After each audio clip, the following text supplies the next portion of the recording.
Hi guys, Rafael Marcolino here, and welcome to Drum Sapiens, every week with a new drum lesson for you. Today we're going to talk about foot speed.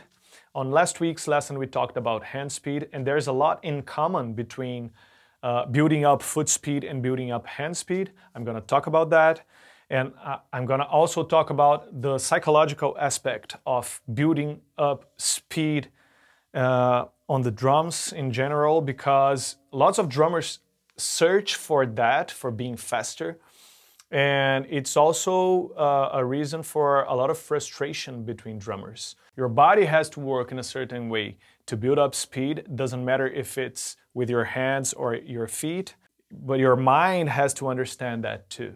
But before we get started, don't forget to subscribe to the YouTube channel. Don't forget to follow Drum Sapiens on Instagram, to like the Facebook page. And if you want to receive every week the lesson link with a PDF file containing transcriptions of every exercise I show here, go to subscribe.drumsapiens.com and subscribe to our mailing list. What many drummers don't understand, and I didn't understand that for a long time, is that there's a lot in common between the movements to play with a pedal and the movements we make to play with a drumstick. We have basically three things going on to make the drumstick hit a drum. We have arm movement, wrist movement, and finger movement. And depending on how fast we're playing, we have more finger or more wrist or more arm. When we play really slowly, for example, we have to exaggerate the arm movement for us to keep that space between the notes. And as long as we are getting faster and faster, we transfer that movement to the wrists, and then we transfer it more to the fingers to control the rebound of the stick. But when we think about hitting the kick drum, we have our leg movement and we have the ankle movement as well. If you're playing heel down with your heel touching the ground all the time, your whole movement is based on your ankle movement, and you are actually using only one muscle to make that movement happen. When we play heel up, the main movement is caused by our leg. So in order to play the kick pedal, we just lift our leg, and gravity makes the rest of the movement. So the weight of our leg creates this kick drum hit, and it's obviously a lot louder than when we play with our heel down.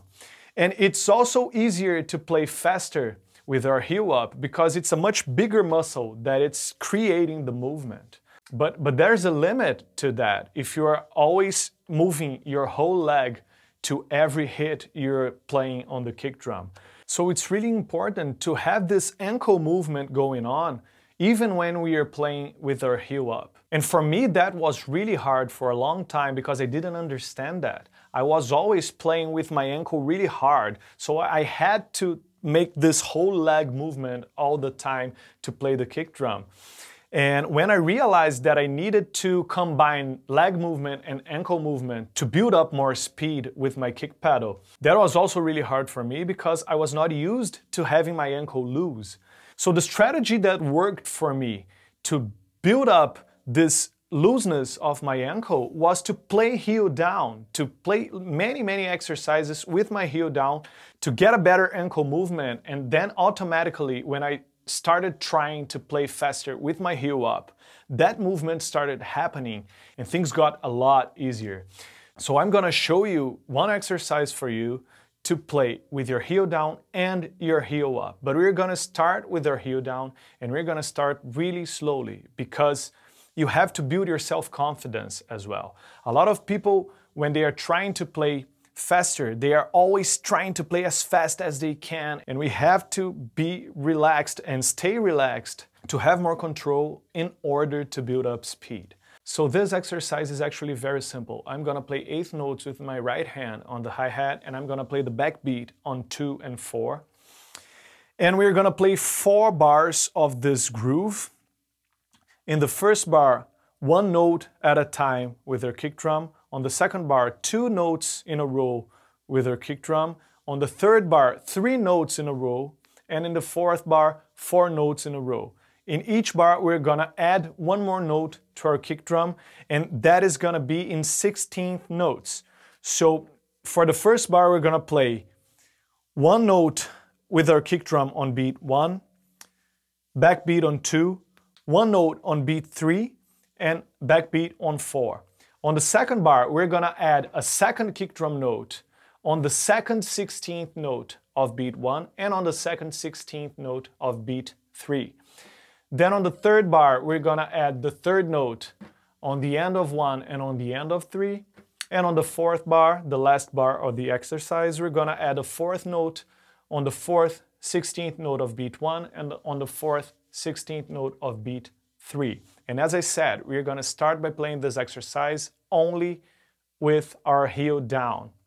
And it's really important for you to start in a really slow tempo where you can really play all those notes in the right place, where you can play for a long period of time without tensioning your leg.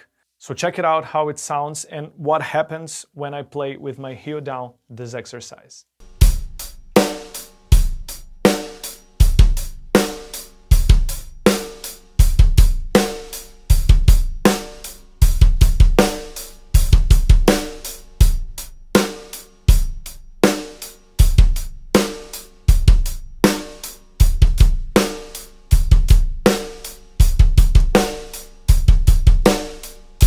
Another very important thing that you have to pay attention is that it's not good to keep the beater buried in the kick drum head.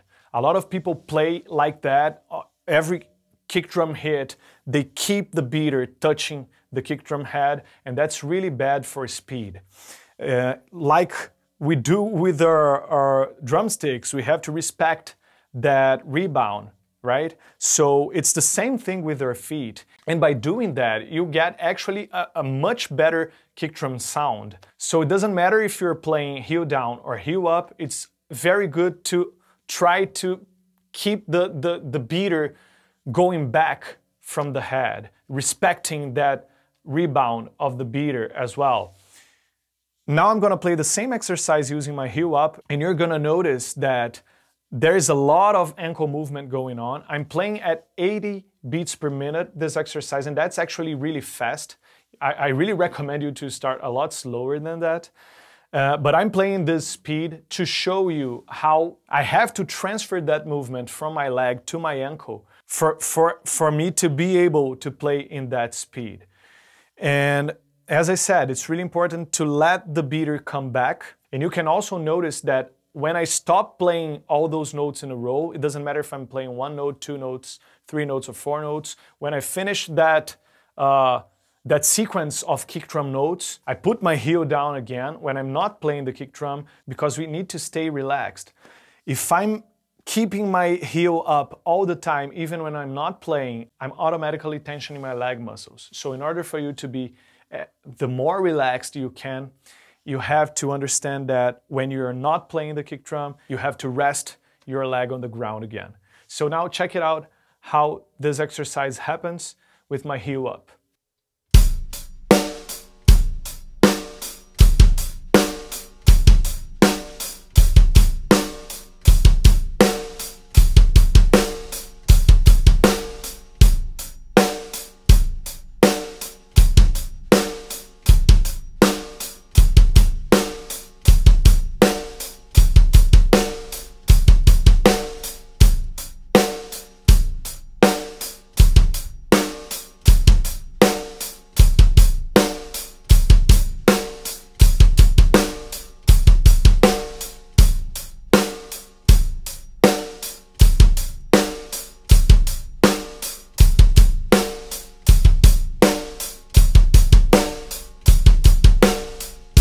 And another very cool way to play this exercise is by alternating one round playing with your heel down and one round playing with your heel up. And that's really good to compare if you are playing all the notes on the right places with your heel down and your heel up. And it's very easy to notice that when I'm playing with my heel down, the notes are gonna be in a really lower volume than with my heel up. And that's what should happen. You shouldn't be concerned in playing in the same volume, in playing with the same power. Those techniques have to coexist in your world to have different sounds and different goals. So when I'm playing with my heel down, I know that I'm having a lower volume. And when I'm playing with my heel up, I know that I'm playing louder. But the goal here is to use the heel down to build up a better ankle movement, to make your body more prepared to play faster with your heel up using this ankle movement. So now I'm gonna play the exercise alternating 1 round with my heel down and 1 round with my heel up.